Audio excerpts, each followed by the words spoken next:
Hey, do you prefer to find the joy in life, or do you just want some help with that? If so, you're in the right place. So come on in and join the Joy Bunny clan. This is the My Slice of Life podcast. Hello and welcome back to the My Slice of Life podcast. If you are new here, my name is Sharon and I am your very own Highland host. This podcast is the place to be if you're sick of hearing all the doom and gloom and want to escape for a little while. So come on in and pull up a chair. This season I am opening the mystery files. I thought it would be interesting to have a look at the Lost Colony of Roanoke. But before I go any further, I have a mystery for you to solve. Why haven't you clicked follow, or like, or left a comment, or shared the podcast? I can't solve this one for you, but it's a mystery to me. Should I just go on with the story? Yeah, okay then. So, it's worth a shot. The Lost Colony of Roanoke is a story I've heard about a few years ago. It's one I think most of the Americans in the audience will be more familiar with because, it's based in America. But it isn't one I knew all too well, so I did a little digging. And one thing I found straight away is that when you start reading about it, it's very easy to become tangled up in all the history. Now, as I'm not a historian and this isn't a history channel, I've tried to simplify the sequence of events as best I can. If I get a couple of things in the wrong place, forgive me. What I do know is we start with Sir Walter Raleigh, yes, the potato man, who was a favourite of Queen Elizabeth I. Well, at least until she found out he'd married one of her ladies-in-waiting. Anyway, he sponsored 3 expeditions to Roanoke Island, one in 1584, then 1585, then 1587, as part of his charter to explore and colonise North America in the name of the Queen and Great Britain and so on, as they were prone to do in those days. The Roanoke colony was an attempt by Sir Walter Raleigh to found the first permanent English settlement in North America. And while it was Sir Walter Raleigh who sponsored and funded the Roanoke expeditions, it was Ralph Lane who actually founded the first English settlement on Roanoke Island in 1585. Roanoke Island is in what is known today as Dare County in North Carolina. Remember that name, Dare. Now, Ralph Lane was appointed governor of the colony in 1585, but Lane's colony had a few problems. A few big problems. One was a lack of supplies, and an even bigger one was very poor relations with the local Native American tribes. A resupply mission by Sir Richard Grenville was delayed. He'd gone off to get supplies, so Lane abandoned the colony and returned to England with Sir Francis Drake in 1586. But Grenville arrived 2 weeks later, but then he went home too, leaving behind a small detachment to protect Raleigh's claim. So he left a small group of men on the island. In the name of Queen and Country, this is our wee bit of land, used to hear and protect it. Now enters the hero of our story, John White, who was an artist and a cartographer. That's map maker, if you didn't know, and I'm sure you did, because you're intelligent, obviously, you're listening to this. He was commissioned to found a new colony in 1587, and he actually did manage to establish a new settlement on Roanoke Island. Sir Walter Raleigh obviously wasn't a man to give up, and he wanted the city of Raleigh to be set up with White as governor. So no ego there. Now, there are various numbers out there about how many people actually joined them. It's somewhere around 117 who agreed to join the colony, including White's pregnant daughter Eleanor and her husband. The colonists were mostly middle-class Londoners, and it's thought that they were keen to become landowners, as this was seen as something of importance, and it would have boosted their social status at the time. Interestingly though, the group of colonists, it had men, women and children, but apparently no organised military force, which sounds a little weird to me, especially given the poor history of the previous settlers, the battles with the locals and so on, but apparently that's how they did it. A lot of reports I read make it sound all nice and pretty about White settling the colony, but I found one which said that the expedition to the colony had 3 ships in total. Obviously he knew he was going there, they all knew they were going to go and settle, but the way it happened sounded a little strange to me. See what you think. So like I said, there was 3 ships. The Lion was captained by White with Fernandez as master and pilot, as well as a flyboat, which was under the command of Edward Spicer, and a full-rigged pinnace, I think, commanded by Edward Stafford. And no, I'm not going to pretend that I know what they all are, or even how to pronounce it. Pinnace, pinnace, pinache. I'm going for pinnace. They left, I should be serious, right? Professional, come.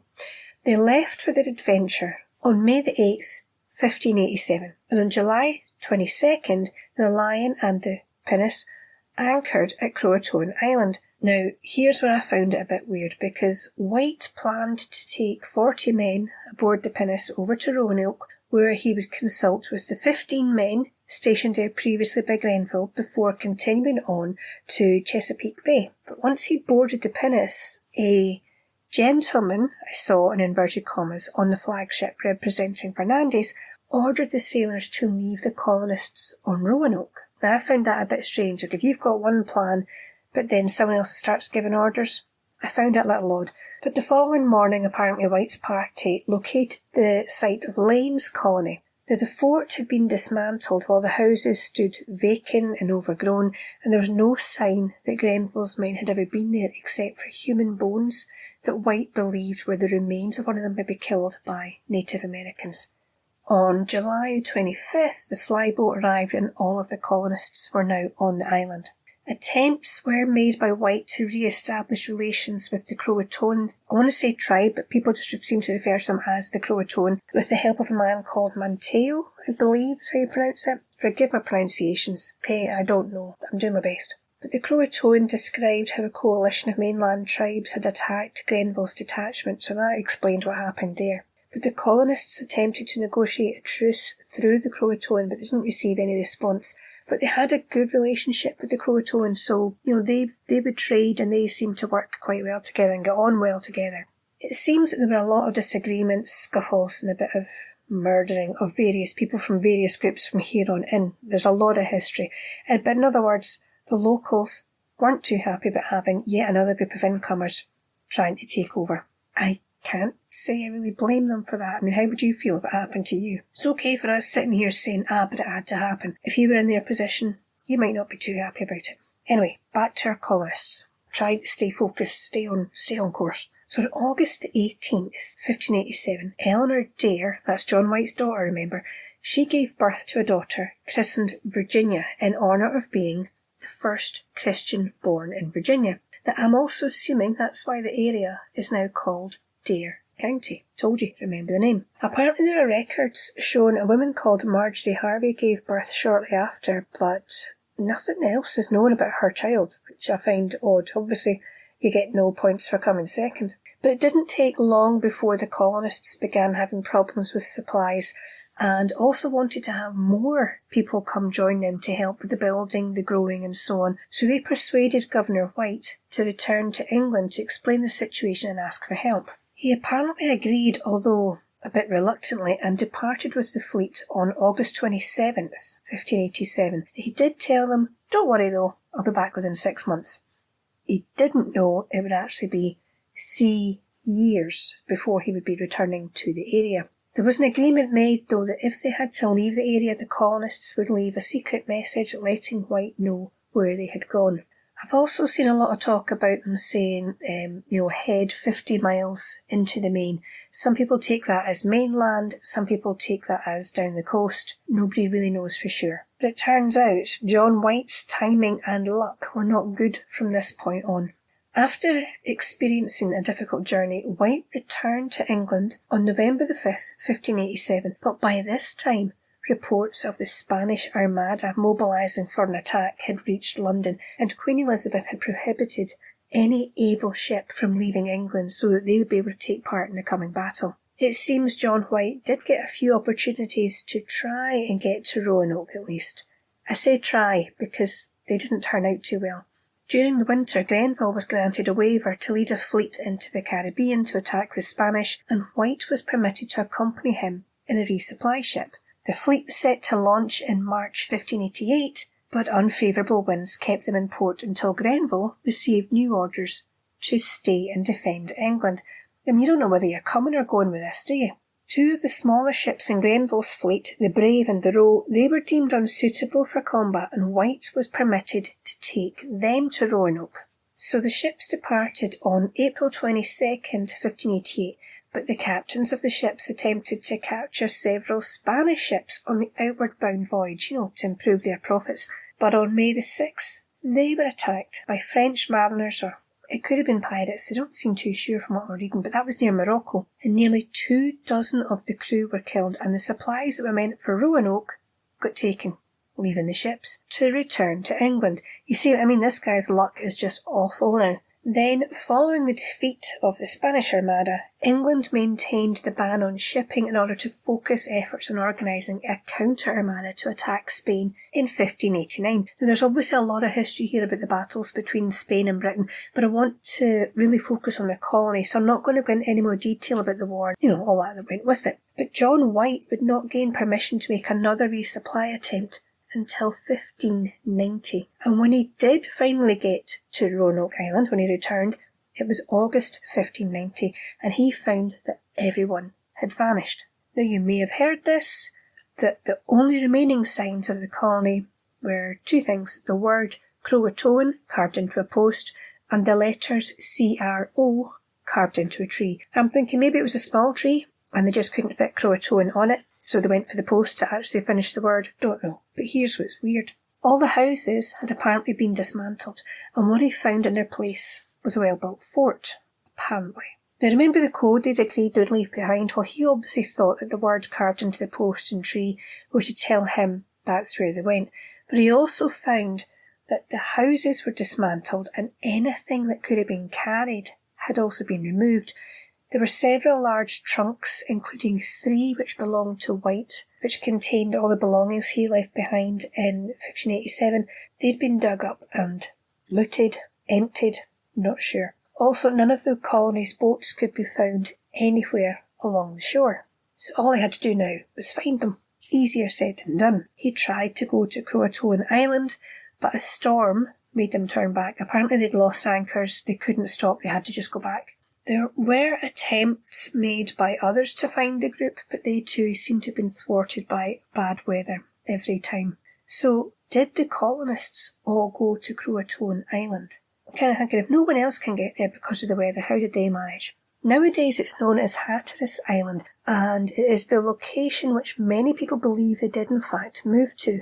At the time of the colony's founding, the Hatteras Indians, as they now apparently get called, they occupied the island, and a popular theory supposes that the colonists joined the group of Native Americans to overcome their lack of resources and knowledge of the land. But there are other theories. Of course there are. It wouldn't be a mystery without them. See, we don't know how long they stayed in situ after White left. They were expecting him back within 6 months. So did some of them starve to death in that time? Did they know enough about the weather in the new home to be able to successfully grow crops? Was there a drought that year? Some people think there was. Did they just succumb to disease? Did the group split up? Some went one way, some going the other, with the idea that whoever White encounters first tells them where everyone else is, so he can find the whole colony. Now, some say they could have been wiped out by hostile Native American tribes. Others think they may have been absorbed into the local population, either voluntarily or not, or maybe they married into the Native American tribes. The speculation that they had just assimilated with the nearby, Native Americans, that appears in writings as early as 1605. There were investigations done by the Jamestown colonists which produced reports that the Roanoke settlers had been massacred, but there were also stories of people with European features being seen in Native American villages. But again, no conclusive evidence was found, and that's what's so frustrating about this whole story. Nothing seems to ever be conclusive, nothing's ever, here you go, here's what we found, this proves it.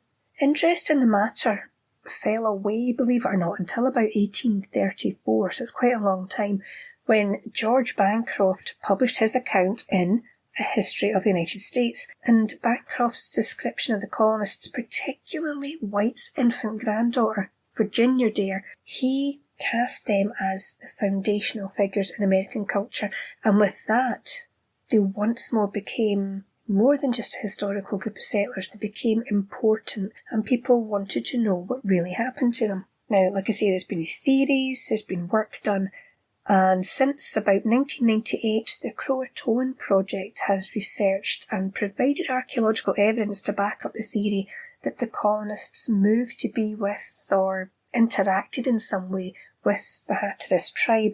There's artefacts and objects found within Croatoan villages that only English settlers had owned or had made at that time, which at least proves some sort of connection or link between the two groups. Now, were these artefacts there because the colonists had been there, or had they been traded, had they been stolen? Nobody really knows. And there were archaeological digs carried out by several groups over time, but again, they didn't yield any conclusive results, at least not until some point in 1998. Or so they thought. I don't have an exact date on this one. But in that year, that was when David Sutton Phelps Jr. and his team discovered a ring which initially appeared to be a gold signet ring bearing the heraldry of a Kendall family from the 16th century. And the find was celebrated as like a landmark discovery, but Phelps never published a paper on his findings and didn't have the ring properly tested, which I find very strange. It wasn't until 2017 X-ray analysis proved the ring was brass, not gold, and the good old experts, you've heard a previous episode, you'll know what I often think of them, they couldn't confirm the connection to the Kendall family, so that kind of fell away again. But a significant challenge for archaeologists seeking information about the colonists is that many common artefacts could plausibly originate from the 1585 colony, or from Native Americans who just traded with other European settlements during that time frame. So there's no way of really knowing how the bits that they're finding really got there. It is interesting to note, though, that few human remains of any kind have been discovered at sites related to the Lost Colony, and one explanation for this could be the shoreline erosion. Apparently the northern shore of Roanoke Island, where the Lane and White colonies were located, lost 928 feet, that's 283 metres roughly, between 1851 and 1970. So it's highly likely that portions of the settlements are now underwater, along with any artefact, sign of life, or anything that we really want to find. So maybe it's just all underwater and we're never going to know. Now, in 2011, apparently in November that year, researchers at the First Colony Foundation noticed two corrective patches on White's map from 1585. At their request, the British Museum examined the original map with a light table, and one of the patches was found to cover a symbol representing a fort, which had been drawn there by John White. So why did he cover it up? Was it a mistake? Was he just trying to hide it? If you think, with all the travelling he was doing, if that map got into the wrong hands, you wouldn't want the enemy knowing where you actually had a fort located. It became known in present day as Site X, and pottery was found there, but again, nothing conclusive. So we're back to theories. Where do people think they went? Personally, I think they went to Croatoan Island, plain and simple. Maybe. I mean, there were some reports, apparently, of tribal children with blue eyes, after all, allegedly. Kind of hard for me to find those reports. Maybe that's hearsay, I'm not sure. But what do you think? Is it that simple, or is there more to this story that people tend to overlook? Do you have your own theories? Have you solved it? Let me know your thoughts and ideas in the comments below. And that, my jovial joy bunnies, brings us to the end of this week's episode. I hope that's given your brain cells a little exercise today, but don't forget to join me for next week's episode. It's a cracker. But until then, as always, you take care of your wee self.